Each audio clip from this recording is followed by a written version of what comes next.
Hello students, welcome back. आज की इस वीडियो में बात करेंगे एक्सरसाइज 2.1 के बारे में, जो कि आईटीएफ की सबसे पहली वाली एक्सरसाइज है। यानी ITF means inverse trigonometric functions. आइए वीडियो शुरू करते हैं।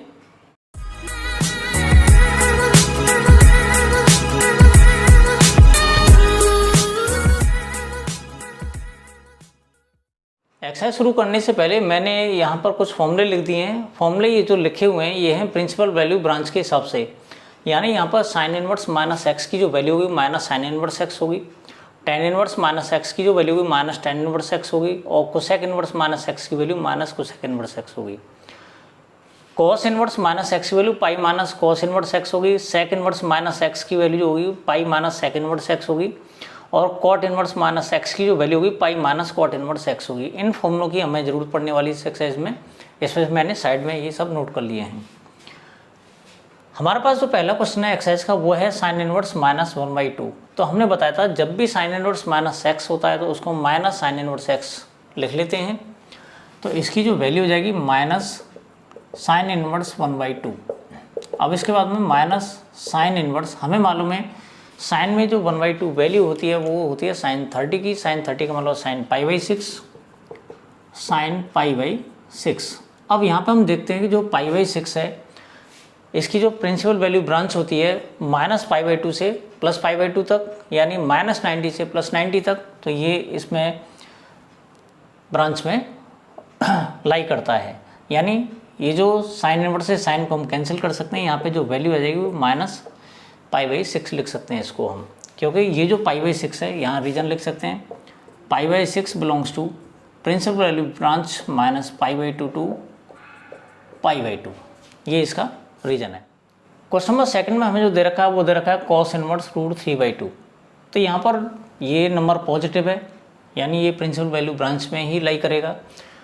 तो ये हो जाएगा कॉस इनवर्स कॉस। अब ये जो √3/2 जो होती है वैल्यू वो कॉस 30 की वैल्यू होती है। कॉस 30 का मतलब कॉस π/6। कॉस इनवर्स से कॉस कैंसिल हो जाएगा, हमें जो रिजल्ट मिलेगा वो मिलेगा π/6। और वैसे भी जो प्रिंसिपल वैल्यू ब्रांच होती है इसकी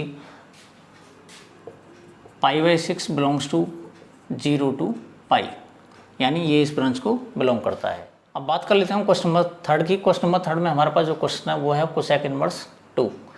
यहाँ पर ये जो वैल्यू है वो पॉजिटिव है, इस वजह से प्रिंसिपल वैल्यू ब्रांच के अंदर ही आ जाएगा। तो इसको हम लिख सकते हैं कोसेक इनवर्स, ये जो वैल्यू होती है 2 वो होती है कोसेक 30 की वैल्यू। कोसेक 30 का मतलब कोसेक π/6। तो ये जो वैल्यू हो जाएगी वो π/6। नंबर फोर्थ में हमें जो दे रखा है वो है टेन इनवर्स माइनस का √3। तो सबसे पहले ये देखते हैं कि नेगेटिव नंबर दे रखा है। तो हमारे पास जो फॉर्मूला दे रखा है वो tan inverse minus x equal to minus tan inverse है, तब ये प्रिंसिपल वैल्यू ब्रांच में लाई करेगा। तो इसको हम लिख सकते हैं माइनस टेन इनवर्स √3 माइनस, अब ये जो टेन इनवर्स √3 है तो इसको हम लिख सकते हैं टेन इनवर्स, और जो √3 होती है वो 1060 की वैल्यू होती है। तो 1060 का मतलब हो गया 10 π/3। तो इसका जो आंसर आ जाएगा माइनस π/3। क्वेश्चन नंबर फिफ्थ में हमें दे रखा है कॉस इनवर्स माइनस 1/2। अब यहाँ पे क्योंकि नेगेटिव है तो प्रिंसिपल वैल्यू ब्रांच में लेने के लिए हमें ये फॉर्मूला अप्लाई करना पड़ेगा। Cos inverse minus x equal to pi minus cos inverse x. तो इसको हम लिख सकते हैं pi minus cos inverse 1/2 pi minus, अब ये जो कॉस इनवर्स 1/2 है तो 1/2 जो वैल्यू होती है वो कॉस 60 की वैल्यू होती है। तो इसको हम लिख सकते हैं कॉस π/3। यहाँ कॉस इनवर्स से कॉस कैंसिल हो जाएगा, तो ये हो जाएगा हमें मिलेगा पाई माइनस π/3, और ये हो जाएगा 2 π/3। और ये जो वैल्यू हमें मिल रही है वैसे भी 0 से पाई के बीच में मिल जाती है।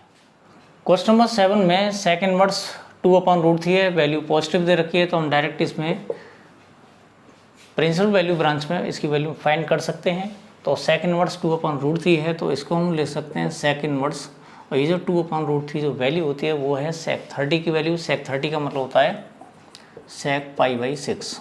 तो इसकी जो वैल्यू आ जाएगी वो हो जाएगी π/6। अगला जो क्वेश्चन हमारे पास दे रखा है वो है क्वेश्चन नंबर 8। क्वेश्चन नंबर 8 में कॉट इनवर्स √3 दे रखा है, वैल्यू पॉजिटिव है। इसका मतलब हमें डायरेक्ट इसमें प्रिंसिपल वैल्यू ब्रांच के अंदर ही इसकी वैल्यू मिल जाती है। तो ये हो जाएगा हमारे पास कॉट इनवर्स √3 दे रखा है। √3 जो वैल्यू होती है कॉट 30 की वैल्यू होती है, और कॉट 30 का मतलब होता है कॉट 6। कॉट इनवर्स से कॉट कैंसिल हो जाएगा, हमें जो वैल्यू मिलेगी वो मिलेगी π/6। जो क्वेश्चन नंबर 9 है उसमें दे रखा है हमारे पास कॉस इनवर्स माइनस का 1/√2। हमें मालूम है कॉस इनवर्स के साथ में माइनस दे रखा है, तो इस वजह से हमें जो फॉर्मूला अप्लाई करना पड़ेगा ये वाला करना पड़ेगा। तो इसकी जो वैल्यू हो जाएगी वो हो जाएगी पाई minus cos inverse 1/√2।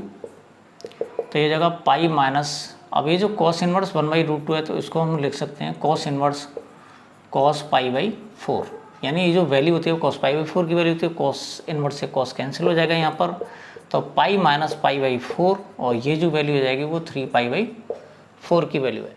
Question number 10 में हमें दे रखा है कोसेक इनवर्स माइनस का √2, कोसेक के साथ में माइनस का है, इस वजह से हम क्या करेंगे, इसको फॉर्मूला अप्लाई करेंगे ये वाला। तो ये जगह माइनस का कोसेक इनवर्स √2, और हमें मालूम है ये जो कोसेक इनवर्स √2 है इसको हम लिख सकते हैं कोसेक π/4। ये दोनों कैंसिल हो जाएंगे, हमारे पास बचेगा π/4।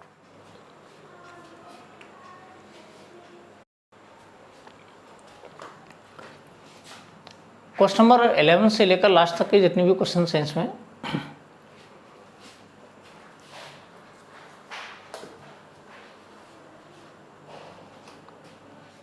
क्वेश्चन नंबर 11 में जो दे रखा है वो कह रहा है find the values of the following, यानी ये जो क्वेश्चन है 11 और 12 जो मिलेगा अगला क्वेश्चन, उसमें ये कह रहा है ये जो क्वेश्चन है इनकी वैल्यूज फाइंड करो। अब वैल्यूज तो फाइंड करवा रहे हैं, लेकिन हम जो वैल्यूज फाइंड करते हैं हमेशा प्रिंसिपल वैल्यू ब्रांच में ही करते हैं। तो यहाँ पर देखते हैं कि tan इनवर्स 1 है, ये पॉजिटिव वैल्यू है इसमें। कॉस इनवर्स माइनस 1/2 तो इसमें फॉर्मूला अप्लाई कर लेंगे। साइन इनवर्स माइनस 1/2 तो इसमें भी हम फॉर्मूला अप्लाई कर लेंगे। इसके बाद इनको सिंप्लीफाई करते हैं। तो यहाँ पर सबसे पहले ये देख लेते हैं tan इनवर्स 1 है, तो tan इनवर्स 1 लिख देते हैं इसको, प्लस कॉस इनवर्स माइनस 1/2 है तो इसको हम लिख सकते हैं पाई माइनस कॉस इनवर्स 1/2। अब यहाँ पर साइन इनवर्स माइनस 1/2 है तो इसकी जो वैल्यू हो जाएगी माइनस साइन इनवर्स 1/2। अब जो वैल्यूज मिलेंगी हमें सारी की सारी प्रिंसिपल वैल्यू ब्रांच में ही आएंगी।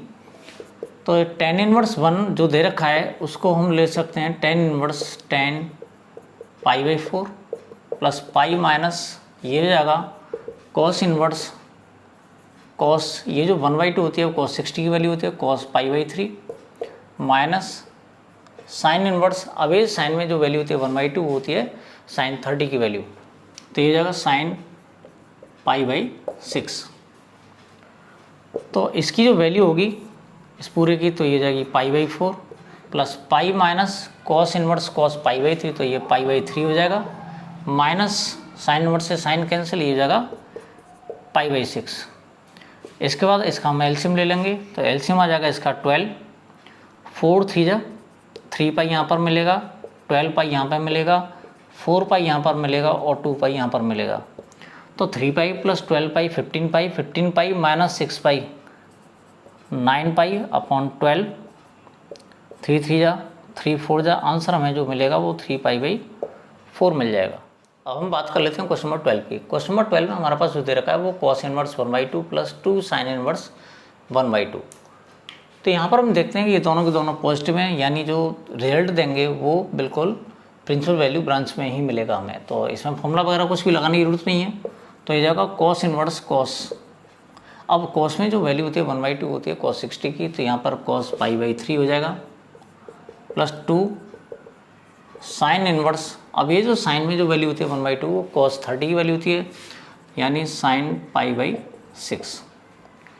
तो यहाँ पे दोनों कैंसिल हो जाएंगे, हमें मिलेगा π/3 प्लस 2 इंटू ये जो मिलेगा वो मिलेगा हमें π/6, इसी से कैंसिल कर लेंगे। तो π/3 प्लस π/3 इक्वल्स टू 2π/3। जो क्वेश्चन नंबर 13 है, क्वेश्चन नंबर 13 में दे रखा है if sine inverse x equals to y then, यानी इसमें से कौन सा वाला ऑप्शन हमें सही है ये ढूंढना है। तो होता क्या है कि sine inverse x equals to y, अब ये जो y हमें मिलता है ये होना चाहिए माइनस π/2 से π/2 तक, यानी ये जो वैल्यू हमें मिलती है साइन इनवर्स x की वो प्रिंसिपल वैल्यू ब्रांच के अंदर ही होनी चाहिए। तो साइन इनवर्स x की जो प्रिंसिपल वैल्यू ब्रांच है वो है माइनस π/2 टू π/2। तो यहाँ पर y जो बिलोंग करेगा वो माइनस π/2 से लेकर π/2 तो बिलोंग करेगा, तो इसको हम इस तरह से भी लिख सकते हैं minus pi by two less than equals to y less than equals to pi by two. अब ये जो आंसर मैच कर रहा है वो इसके सेकंड वाले पार्ट से मैच कर रहा है, तो इसका जो सेकंड वाला पार्ट है बी वाला पार्ट, तो इसका करेक्ट आंसर होगा। अब बात कर लें क्वेश्चन नंबर 14 की। क्वेश्चन नंबर 14 जो है इस एक्सरसाइज का लास्ट क्वेश्चन है और tan inverse root 3 minus sec inverse minus 2 इसमें दे रखा है। 4 ऑप्शंस दे रखे हैं, 4 ऑप्शंस में से हमें करेक्ट ऑप्शन को सेलेक्ट करना है। तो सबसे पहले इसको हम सॉल्व कर लेते हैं। हमारे पास जो दे रखा वो है tan inverse root 3 minus sec inverse minus 2, क्योंकि अभी नेगेटिव में तो इसको प्रिंसिपल वैल्यू ब्रांच में भेजना पड़ेगा। तो ये जाएगा tan इनवर्स रूट 3 माइनस, अभी जो sec इनवर्स माइनस 2 है तो इसको हम लिख सकते हैं पाई माइनस sec इनवर्स 2। अब यहाँ पर हम देखते हैं कि tan इनवर्स रूट 3 है, तो tan में जो रूट 3 वैल्यू होती है तो tan 60 की वैल्यू होती है, तो इसको लिख सकते हैं tan इनवर्स tan 60 यानी पाई बाई 3 माइनस पाई, इसको हम ब्रैकेट को ओपन कर लेते हैं, माइनस का पाई प्लस sec इनवर्स। अब जो 2 वैल्यू हमें मिलती है वो sec 60 की वैल्यू होती है, तो ये जगह sec पाई बाई 3। जब इसको सॉल्व करेंगे तो ये रिजल्ट हमें देता है वो पाई बाई 3 माइनस का पाई प्लस ये जो मिलेगा हमें पाई बाई 3 मिल जाएगा।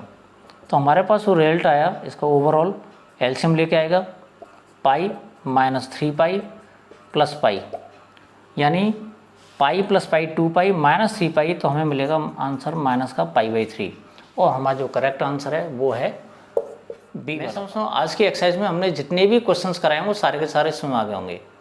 मिलते हैं अगली वीडियो में नेक्स्ट टॉपिक के साथ।